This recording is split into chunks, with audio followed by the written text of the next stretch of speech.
Hi, this is Dave with the Bolduc Realty Group. Welcome to my weekly real estate market update. Today is April 28th, almost the end of the month. Happy Friday, and hope you have a great weekend coming up.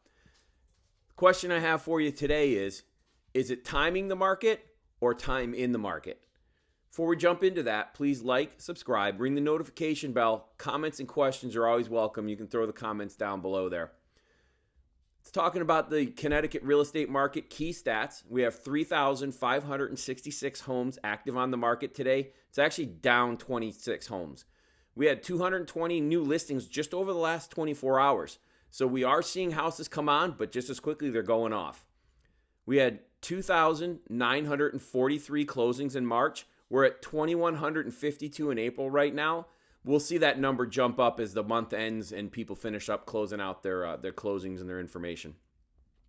Based on March sales, we only have 1.2 months of inventory on the shelf. So we're still at extreme low inventory levels. You can see the key dates here coming up. Mortgage rates, they went up just a little bit over the last few days in anticipation of the PCE report that came out today. The report is a mixed bag. The headline inflation number came in at 4.2% up, which is lower than expected. We were expected at 4.6, but inflation is slowing down. So that's a good thing, right? Sort of. Core inflation number was up 4.6% versus an expected 4.5%. So core inflation, that strips out the really highly volatile stuff, energy and food. And core inflation is what the Fed likes to look at. So overall, the overall inflation number was lower than expected, but that core inflation was slightly higher. The mixed bag seems to be an indication that the Fed is going to do that quarter point rate increase that everybody is talking about. The good news, though, is the market's already priced in that 0.25% increase. The key is the Fed, what do they say when they're done with the meeting? What are they looking for going forward? While this report isn't all we hoped for, inflation month over month is slowing, so let's hope that continues. The Connecticut real estate market, in summary, active inventory took a slight dip, down 26 this week. So we want to see that going in the other direction. Homes are slowly trickling onto the market, but they're being snapped up quickly. There are a lot of homes out there that need some TLC. Unfortunately, they're priced at the top end, right? They're priced up there. And if you're out there looking right now, you know what I'm talking about. Call me if you want to discuss some strategies you can use to take advantage of that, especially if you're willing to do some renovation. Interest rates are slightly up this week, as I mentioned earlier, but as inflation continues to moderate, hopefully we'll see those go in the other direction. My experience, demand in Connecticut is still stronger than supply. Buyers they've proven pretty resilient so far. If you're actively looking to buy or if you're thinking about doing it, here's a piece of advice for you. It's time in the market, not timing the market that matters. Although it does happen, it's very rare for a buyer to get the first house that they put an offer in on. There's a learning curve in the market.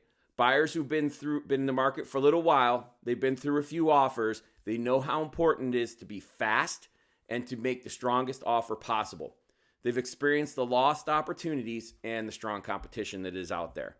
Find a broker who knows how to succeed in this market and go look at some homes. You'll learn a lot about the market, but you're also, and this is more important, you're going to learn a lot about what you really like in a house and what's just a nice to have. Because when you get in those houses, things that you think are important, they kind of change. So it's a strong seller's market that continues in Connecticut with extreme low inventory and relatively high buyer demand. That market dynamic is low supply, demand is higher than supply, but that demand is also limited by the fact that there's higher interest rates.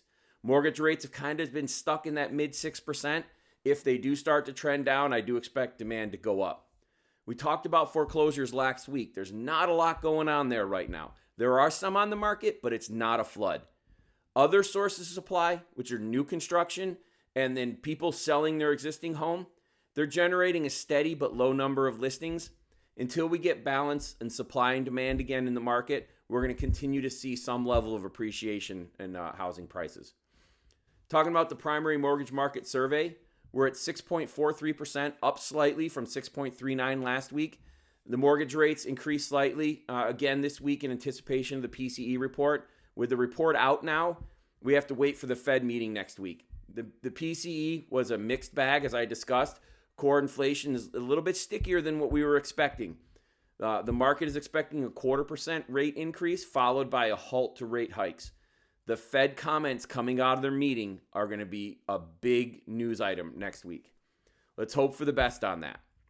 That's what I have for today. Comments and questions are always welcome. Have a great weekend.